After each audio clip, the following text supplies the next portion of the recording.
A'udzubillahiminasyaitonirrajim. Bismillahirrahmanirrahim. Assalamualaikum warahmatullahi wabarakatuh. Selamat pagi dan salam sejahtera untuk kita semua, kepada seluruh siswa-siswi SMK Negeri 3 Kota Bekasi. Di pagi hari ini kita akan membahas masalah ISO ya. ISO adalah suatu organisasi penetap standar internasional dari Wakil Badan Standarisasi Nasional di setiap negara untuk mengukur mutu pada organisasi.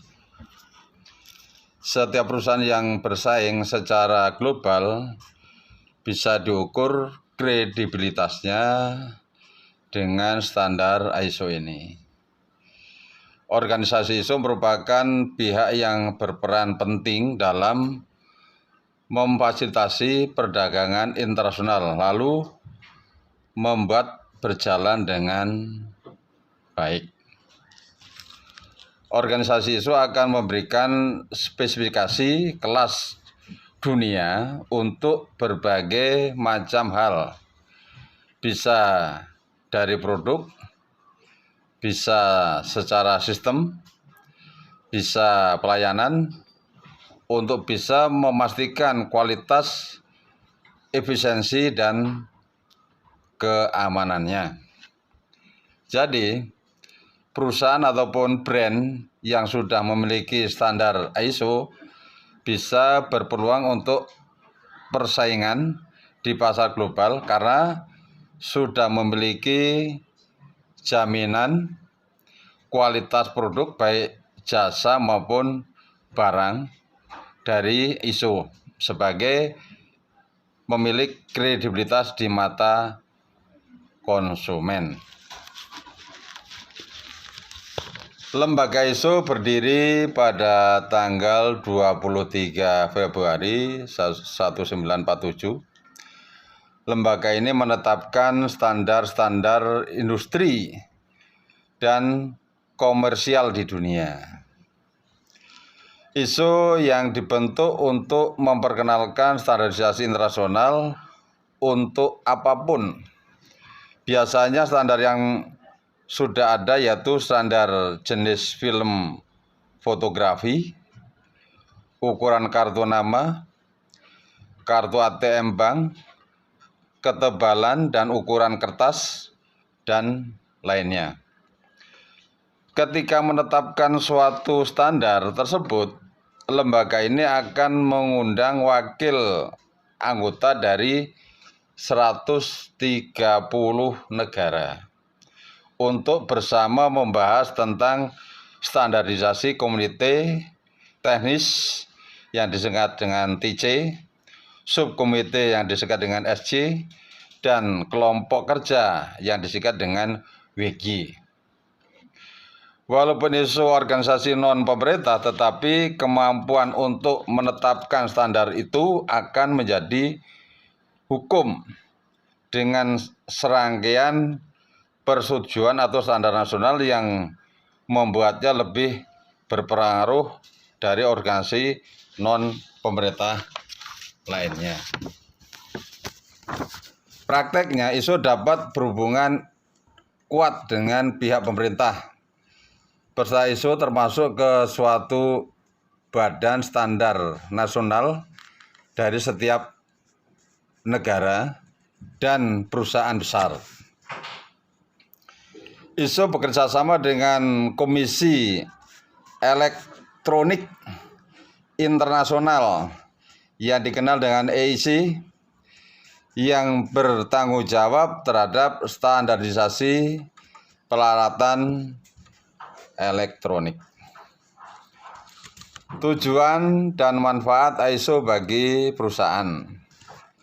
Sekarang pengelolaan bisnis dapat dilakukan dengan berbagai macam cara dan mendapatkan keuntungan serta bersaing dengan baik.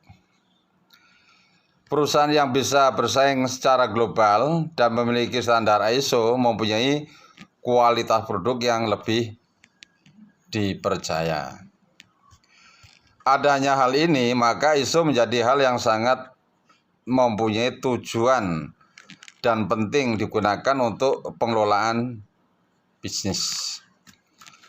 Sebelum lebih jauh pembahasan ini, kita simak dahulu dari manfaat tujuan ISO sebagai berikut. Yang pertama, untuk kredibilitas perusahaan. Pada aktivitas perusahaan yang sudah menerapkan ISO, dipastikan sudah memenuhi standar dan masyarakat dapat memenuhi standar tersebut. Jadi ada kepercayaan dari konsumen yang dibangun oleh standarisasi internasional ini. Standar internasional yang sudah tercantum dalam ISO menitik beratkan pada konsumen. Bisnis ini contohnya adalah konsumen. Konsumen bisa semakin percaya bahwa kepentingannya diutamakan. Konsumen pun tidak hanya menerapkan uangnya tetapi juga kepuasan pada perusahaan tersebut. Yang berikutnya, kepercayaan konsumen. Kepercayaan atau kepuasan konsumen menjadi suatu kekuatan untuk perusahaan dan sangat penting. Karena dengan adanya kepercayaan dan kepuasan itu akan membuat mereka menjadi pelanggan setia. Dan bisa jadi dari konsumen yang merasa puas inilah kita mendapatkan konsumen baru. Yang berikutnya, jaminan kualitas standar internasional. Sebelum perusahaan mendapatkan sertifikat ISO, maka sebuah proses uji yang disebut siklus PDCA. Siklus tersebut diterapkan pada semua bidang usaha dengan melakukan proses identifikasi, eksekusi, dan analisis supaya sesuai dengan mutu standar internasional. ISO membawa pengaruh untuk perusahaan dan memberikan tanda bila ada kriteria di perusahaan menurun ataupun adanya kegagalan pada produk yang akan dibuat. Perusahaan bisa melakukan upaya untuk antisipasi langsung. Cara ini bisa membuat perusahaan menghemat anggaran yang sebelumnya terjadi kerugian karena produk gagal. Untuk sementara sampai sini ya.